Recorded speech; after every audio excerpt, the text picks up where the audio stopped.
This video is being shot in the living room of the present owner of the instrument.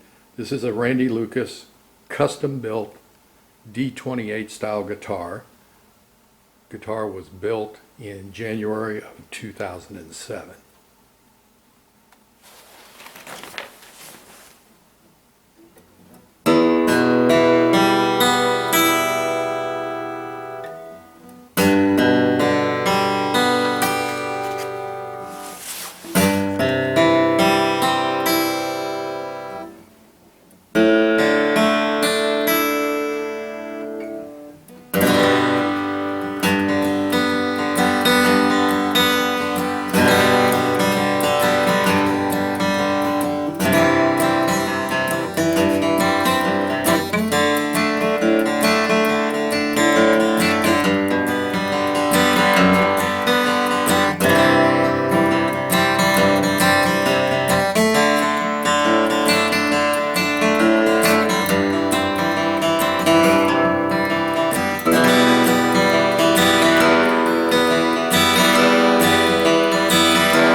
Roger, when you decided to have Randy build this guitar, why Randy Lucas? What were some of your thought process leading to have him back in 2007 and commission him to start building the guitar?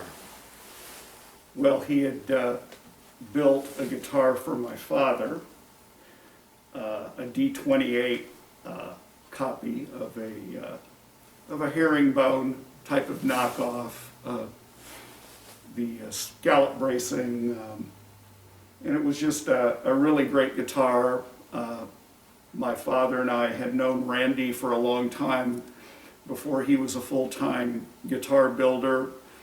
He's from the same area, live in the same area that we're from, and we were just super impressed with the sound that Randy was getting out of all of his guitars at that point. He had not built that many when he built one for Dad. And when I had this one commissioned by Randy, I was looking for more of a 1950s D28 sound, something a little more bright, a little more direct. And he's just a great easy guy to work with. He looked at every detail of the sound that I was asking him to build, and then of course we got into all the details, the types of wood that would create the sound I had in my head, and that was pretty much how we got to this guitar. It was Tell us a little bit about the grade of wood that was used for both the top and some of the discussions about the Brazilian rosewood that's in the guitar on the back and the sides. the time this guitar was commissioned, Randy was out in Maine finding master grade red spruce for his builds, and then eventually for Martin Guitar, because Randy was just so good at finding this master grade red spruce for the tops of acoustic guitars.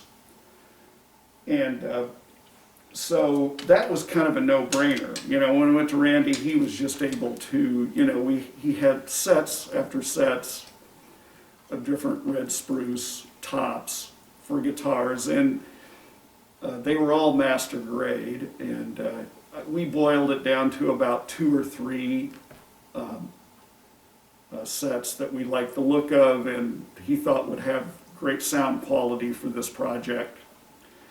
The sets of Brazilian he had for this guitar, he had for a while. And Brazilian, as we know, is hard to get, especially straight grain Brazilian like is in this guitar. So he only had at that time this set and maybe one other set that would do a dreadnought size guitar. And I was just knocked out with this set, and he thought it would be great too. The back and sides, he had them laid out, and these 2 different sets for this, for me to select.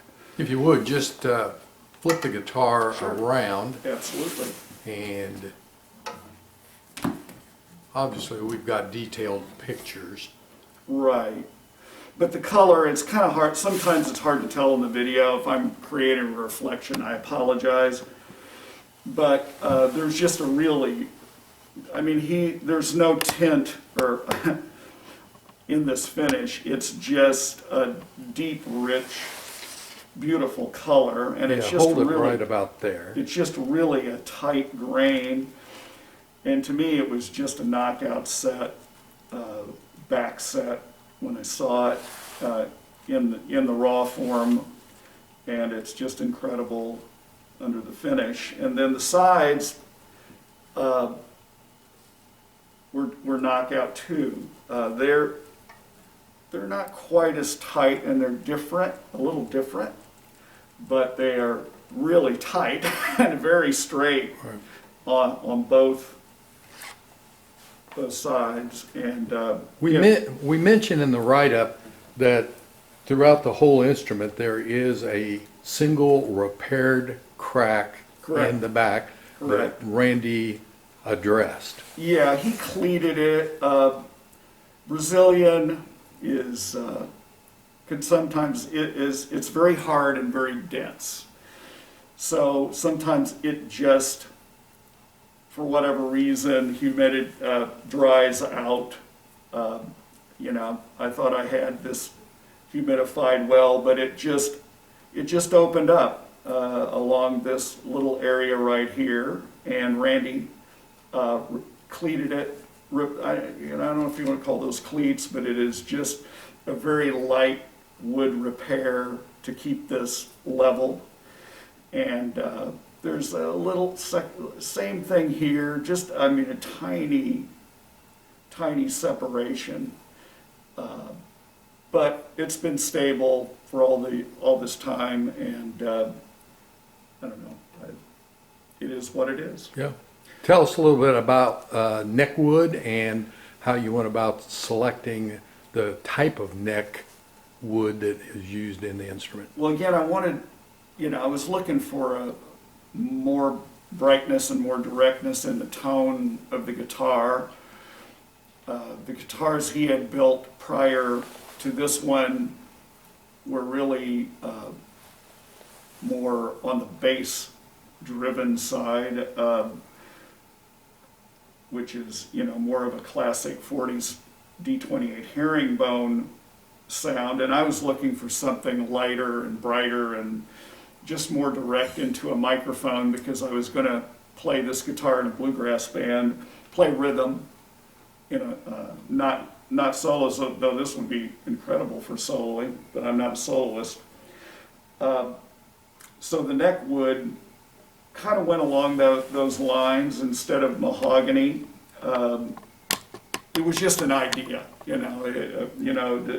Do I have any basis for this in science that a maple neck will create more of the sound that I was looking for? I had no idea, but I thought it was worth a try since I was commissioning the guitar, and it was going to be a one-off anyway.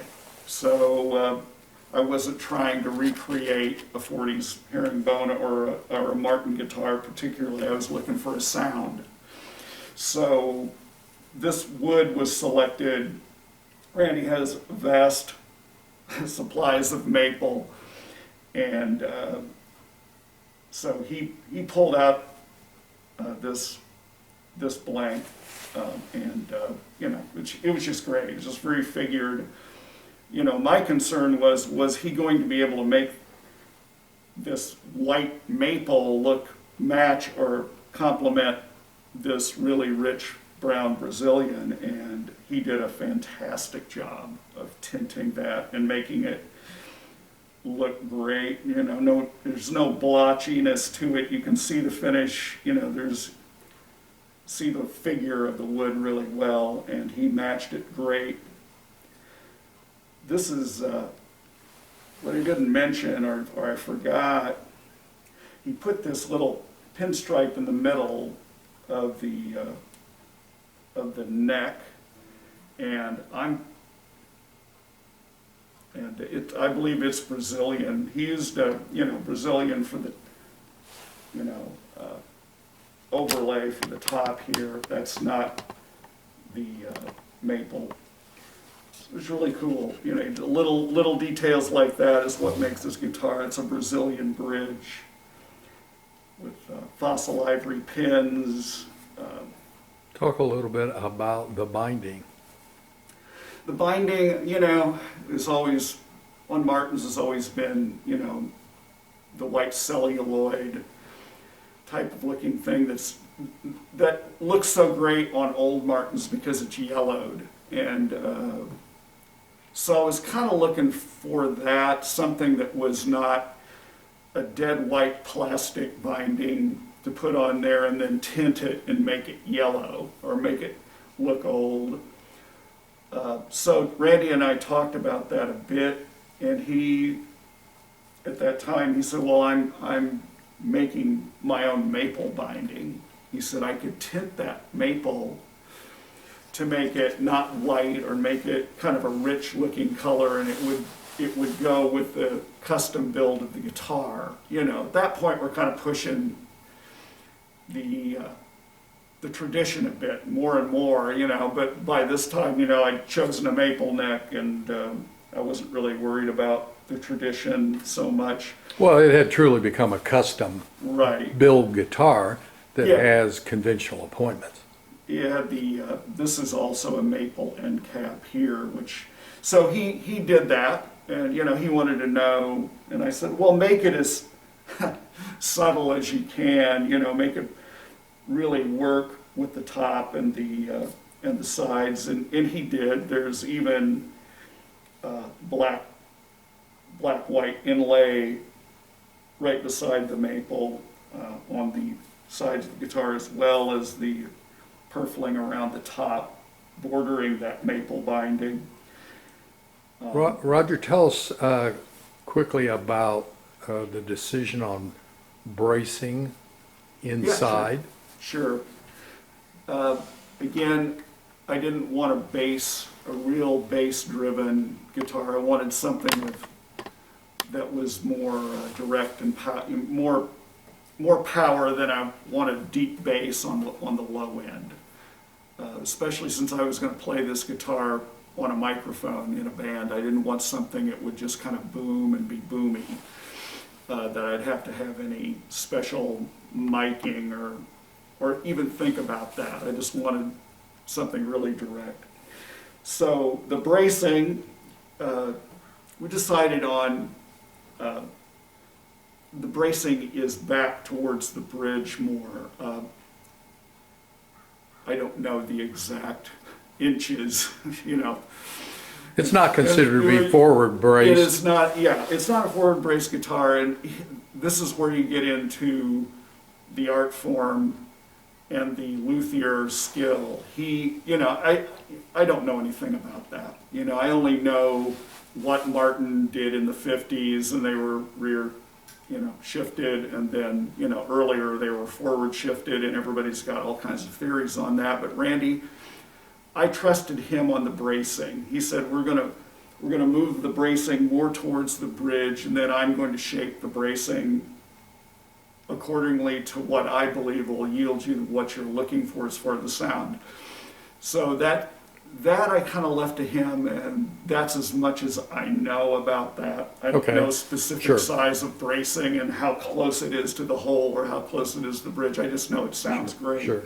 Why don't you play us out with some chord structuring similar to what you've done before. Sure. And hope everyone has enjoyed the history of this instrument.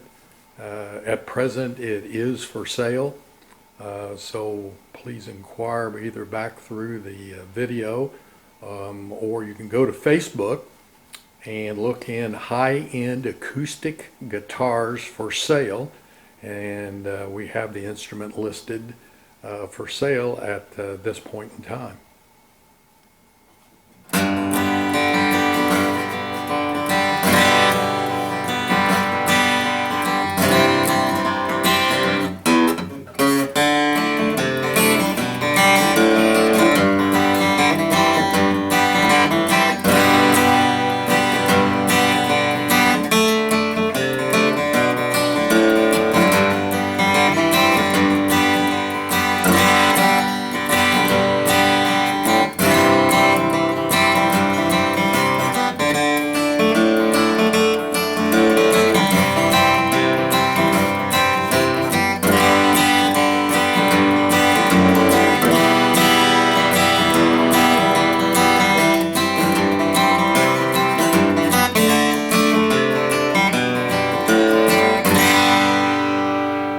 Thanks for watching.